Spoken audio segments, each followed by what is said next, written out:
Bonjour à vous. Alors, en ce 25 décembre, eh bien, je voudrais voir si, avec le Biblical Tarot, on peut nous délivrer un message de Noël, un message du cœur, un message d'amour, un message du Christ, un message christique. Alors, qu'est-ce que pourrait être le message délivré pour Noël? Donc, nous allons voir un petit peu ce qui va ressortir. On va faire ça en 3 cartes.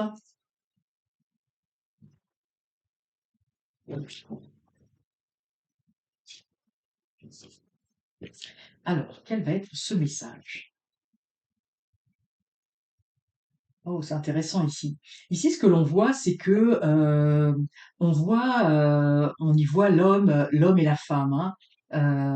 Et ce qui est intéressant ici, c'est que il y a pour moi en fait l'importance de l'union, de la réunion, de la discussion. En fait, le fait de pouvoir se retrouver, de pouvoir parler. Et ici, effectivement, on a l'image, hein, l'image de la reine, on a l'image de la Vierge Marie, hein, du suprême divin féminin, qui est là qui apporte la connaissance, hein. Moi, il y a vraiment quelque chose au niveau de la discussion, au niveau de l'échange, au niveau de l'enrichissement les uns des autres. Et ici, ce que l'on voit, c'est que on a cette tour de Babel. Et pour moi, ce que j'ai l'impression, vraiment le message que je ressens ici, c'est que comme nous ne sommes pas capables d'écouter cet éternel féminin à l'intérieur de nous, alors on l'appelle comme on veut, l'éternel féminin, le féminin sacré, Marie, Maya, Isis, un peu importe le nom qu'on va lui donner, mais en fait l'aspect de la mère divine à l'intérieur de nous. Donc cet aspect féminin qui nous guide, donc qui guide son enfant, qui parle, qui explique. Et bien quand on n'est pas capable d'écouter cette voix-là, eh bien, effectivement, c'est l'allégorie de la construction de la tour de Babel, où on a l'impression que on n'a pas besoin de la divinité, on n'a pas besoin de ce côté de cette mère divine, de cette mère qui nous guide d'un point de vue spirituel. Et alors, on va ériger cette tour de Babel. Alors va se manifester en nous, j'ai envie de dire l'orgueil, l'arrogance, la vanité, où on se croit quelque part ici supérieur à Dieu. C'est-à-dire que on renie Dieu, on n'a pas besoin de Dieu et on pense qu'on va pouvoir construire cette tour qui va nous mener directement au ciel, alors que l'on sait que c'est utopique.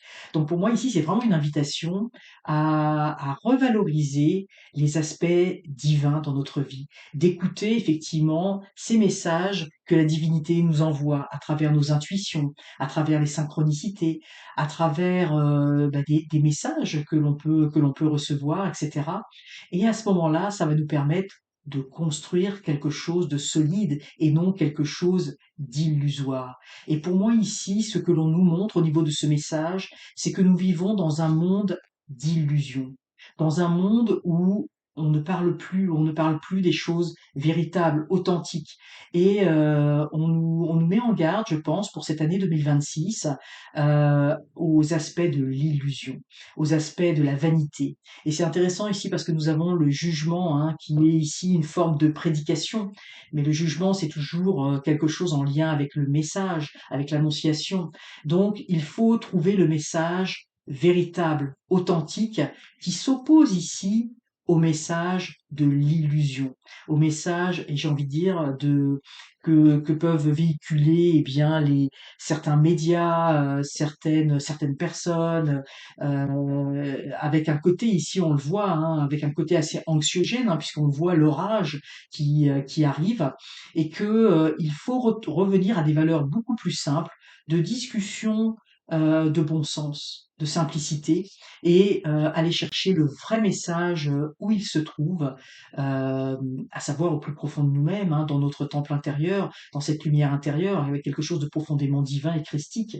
Donc, il faut faire très attention parce que, pour moi, ici, le message central, c'est de faire très attention à l'illusion et d'aller trouver les nouvelles ailleurs, autrement, dans son cœur, dans sa pureté d'être, et non pas au niveau, extérieur. Donc je pense que c'est une mise en garde, avec ce qui peut se passer en 2026, c'est-à-dire, avec sûrement des peurs qui vont arriver, hein, où on va brandir certaines peurs sur pas mal de choses. Alors il faut garder cette confiance en notre mère divine, cette confiance en notre intuition, cette confiance, entre notre petite voix intérieure, qui est capable de nous guider sagement, alors qu'en fait, le monde extérieur, nous berce dans des illusions, complètement fausses et nous amène sur un chemin, qui est un chemin qui va s'écrouler, hein. La tour va finir par s'écrouler, sous